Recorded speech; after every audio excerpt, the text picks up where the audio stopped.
Tanzi pour l'équipe.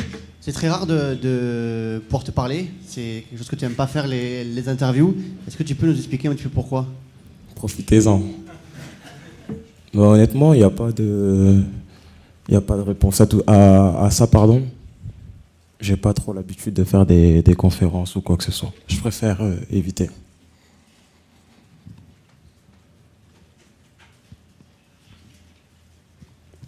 J'avais pas prévu du tout, mais Sébastien Tarago, la chaîne L'équipe.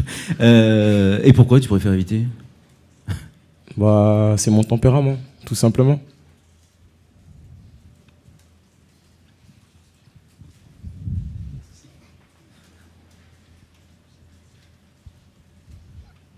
Bonjour Ferland, Bertrand Latour, la chaîne Équipe, ici. Depuis le début de ta carrière, on a le sentiment qu'il y a une histoire d'amour ratée avec l'équipe de France par rapport à tout ce que tu réalises en club, la Ligue des Champions remportée avec le Real Madrid, bien évidemment. Comment tu expliques ça? Qu'est-ce qui s'est passé? Est-ce qu'il y a eu un moment d'incompréhension entre toi et le staff? Voilà, j'aimerais, on en profite, vu qu'on te voit rarement. Désolé. Non, il n'y a pas eu de problème d'incompréhension. Après, il y a eu un petit problème entre mon ancien docteur qui a dit des choses un peu tardives, mais il n'y a jamais eu de problème et le coach fait ses choix, tout simplement. Par rapport en juin dernier, j'ai été convoqué et à Madrid, ils savaient longtemps avant que je venais pas et le docteur l'a dit au dernier moment que je venais pas, tout simplement. Bonjour Ferland, Sam Duhamel de M6. Pour rebondir un peu sur la dernière question, c'est vrai que tu as un statut un peu particulier entre le joueur de club qui a toute cette expérience et tous ces titres et le joueur international qui découvre une grande compétition. Est-ce que tu peux nous dire dans quel état d'esprit tu es justement de disputer un premier Euro avec en plus cette expérience que tu as au Real? Merci. Je suis très content de disputer l'Euro. Après, j'essaierai de donner le meilleur de moi-même pour contribuer à, on espère, une victoire. Bonjour, Nicolas Le Gardien de Sud-Ouest. Un peu en prolongement, justement, tu as eu, on va dire, une quinzaine de jours assez particulières entre le rappel en sélection, la finale de la Ligue des Champions, l'arrivée dans le groupe. Est-ce que tu peux nous raconter un peu comment tu l'as vécu et qu'est-ce qui s'est passé? Bon, honnêtement, je l'ai très bien vécu, comme vous savez. Bon, on a pris la Ligue des Champions, j'ai été convoqué. Après, je pense qu'un joueur ne peut pas espérer mieux. Et je suis très satisfait d'être là, et d'avoir gagné la Ligue des Champions, tout simplement. Bonjour Ferland, à ta gauche, Damien Degord, l'équipe. Ton entraîneur, Carlo Ancelotti, te présente comme le meilleur latéral gauche du monde. Qu'est-ce qui manque au meilleur latéral gauche du monde pour être titulaire en équipe de France? Bonne question, ça. Honnêtement, je ne sais pas. J'en discuterai avec le coach et il me le dira. Bonjour Ferland, Jean-François Pérez, au JDD, juste en face de toi. Ça va être un peu une découverte, quelque part, pour le public français de te voir en équipe de France. On l'a dit, c'est ta première phase finale après 6 ans, malgré tout, de présence intermittente.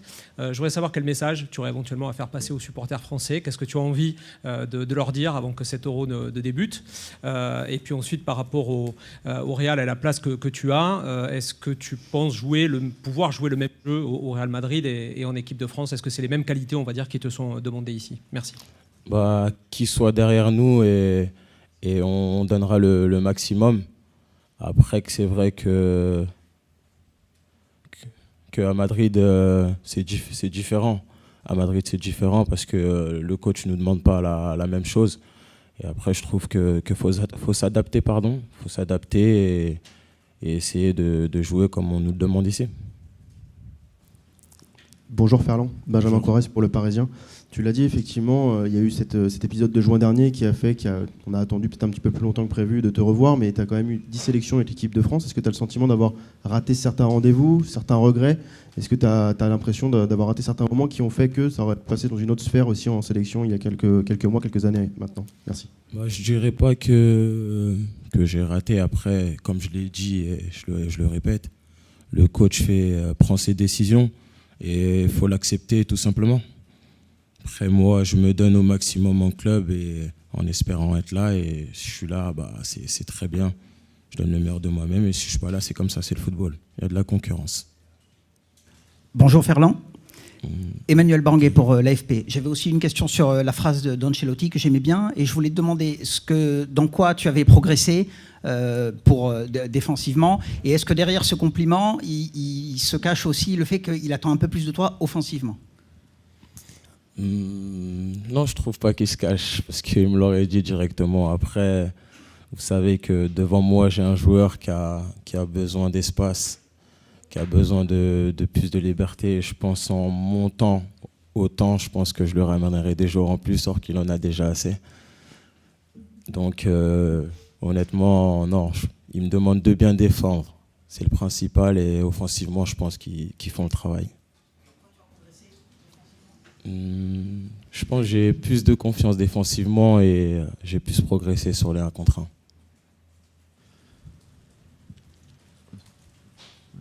Bonjour Ferland, Anthony Clément de l'équipe. Tu es un joueur important du Real Madrid, on l'a dit, mais tu pars avec un statut plutôt de remplaçant pour cet Euro. Du coup, comment tu abordes la compétition? Est-ce que c'est frustrant de savoir qu'on va peut-être moins jouer? Comment ça se gère au fil de la compétition, d'avoir un rôle plus secondaire que d'habitude? Non, je pense que, après c'est vrai que je joue beaucoup en club.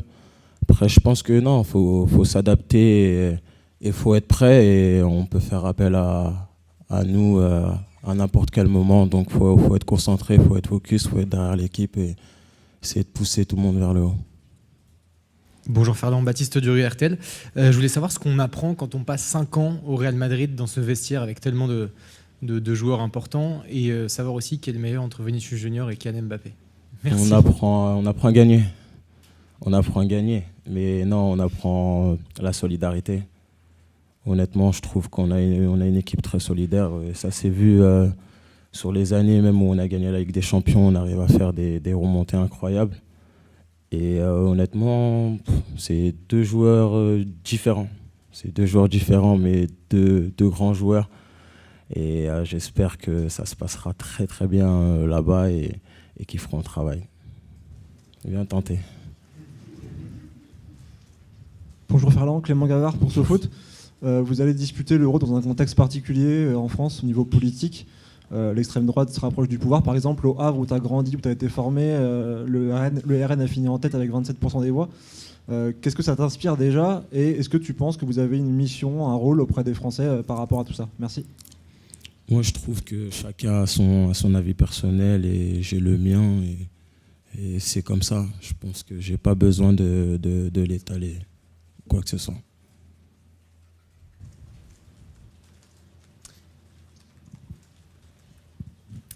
Bonjour Ferland, Clément Grèce, Beansport. David Alaba va sans doute faire partie du staff de l'Autriche pendant cette compétition. Qu'est-ce que tu penses, le connaissant un petit peu, qu'il peut apporter dans sa manière de communiquer, dans un rôle peut-être plus sportif avec les Autrichiens pendant cette compétition? Ça fait un long moment qu'il est capitaine là-bas. Je pense qu'il pourra les pousser vers le haut mentalement et il fait partie du staff, c'est ça?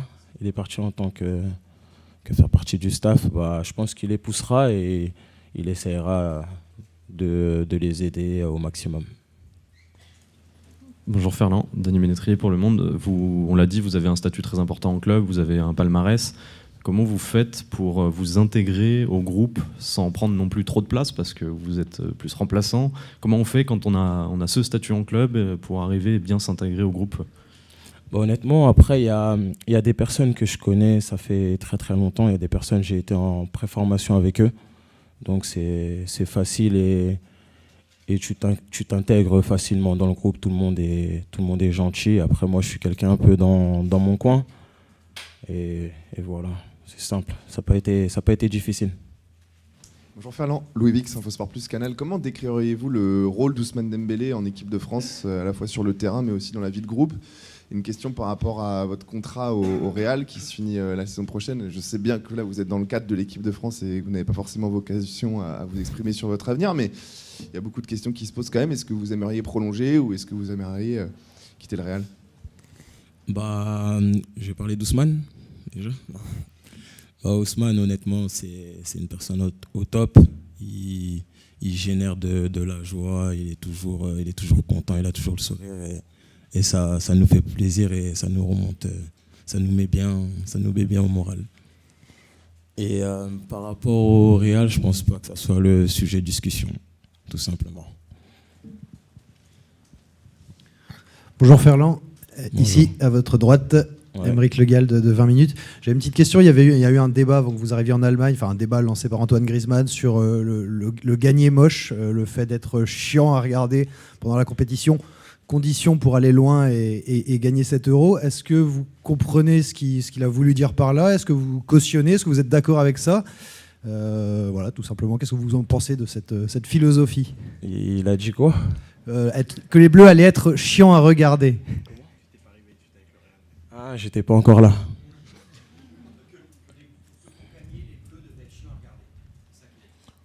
Bah, honnêtement, je sais pas.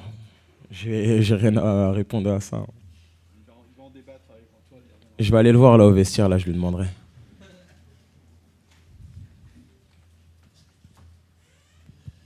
Oui, bonjour, Grégory Schneider, Libération. Quel genre de défenseur latéral vous êtes? Comment vous vous voyez? Et sur quel plan ressentez-vous le besoin de progresser? Qu'est-ce que vous faites de bien? Qu'est-ce que vous faites de moins bien? Bah, de bien, je trouve que je suis bien en 1 contre 1. Je trouve que tactiquement, après, je peux détailler? Oui. Je dois plus coulisser. Et après, offensivement, peut-être un peu plus me lâcher. J'ai pris l'habitude d'être un peu moins offensif, un peu plus derrière. Et je trouve que je devrais me lâcher plus. Il y a encore une question pour Ferland. Promis, on ne parle pas du Real. Non, justement, sur ce que vous venez de dire, il y a une forme de frustration chez certains observateurs quand on vous voit balle au pied et que des fois, vous ne continuez pas vos actions. Alors, ça fait écho, j'imagine, aux consignes de Carlo Ancelotti en club. Mais là, en équipe de France, c'est un registre un peu différent. Ce qu'on demande à Théo, par exemple, d'être beaucoup plus haut. Est-ce que c'est un cadre qui pourrait vous permettre d'exprimer un peu plus vos qualités offensives, parce que vous en avez? Bah, honnêtement, j'espère.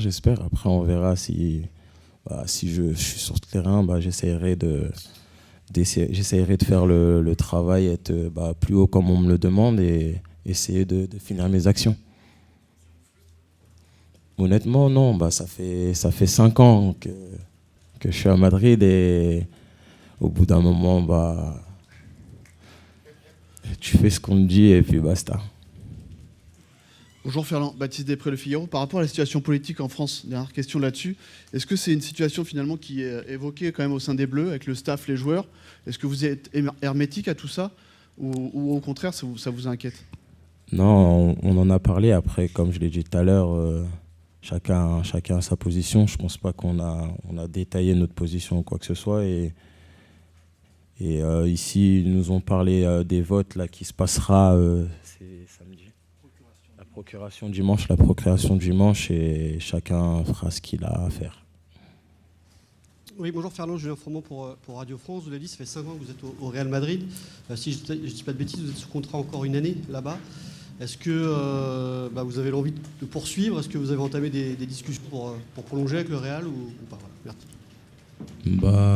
Honnêtement, on verra ce qui se passera, mais je suis focus sur l'Euro et je penserai à ça après l'Euro. J'avais encore une. Ça t'embête pas, Raphaël? J'avais le micro. Ah, excuse-moi, je t'en prie. Merci. Ferland, si je dis pas de bêtises, depuis septembre, les blessures te laissent tranquille. On est à peu près d'accord? À peu près, je sais pas. T'es tranquille, enfin je veux dire, t'es dans ouais, la plénitude va. de tes moyens physiques, voilà, t'es pas embêté, ce qui n'était pas le cas forcément ces dernières saisons. Je voulais savoir à quoi tu l'attribues. Est-ce que c'est juste les saisons précédentes, la faute à pas de chance, ou est-ce qu'il y a des choses sur lesquelles tu as appris à travailler physiquement, mentalement, pour justement éviter de nouveau renouveler ces blessures qui t'ont un peu pourri ces 5 dernières saisons? Merci. Après, il y a eu des blessures. Après, j'ai pas envie de détailler ou quoi que ce soit, ou rentrer dans un truc où je vais pas pouvoir m'en sortir, mais quand même. Non, il n'y a pas de souci, vous n'aurez pas réussi. Et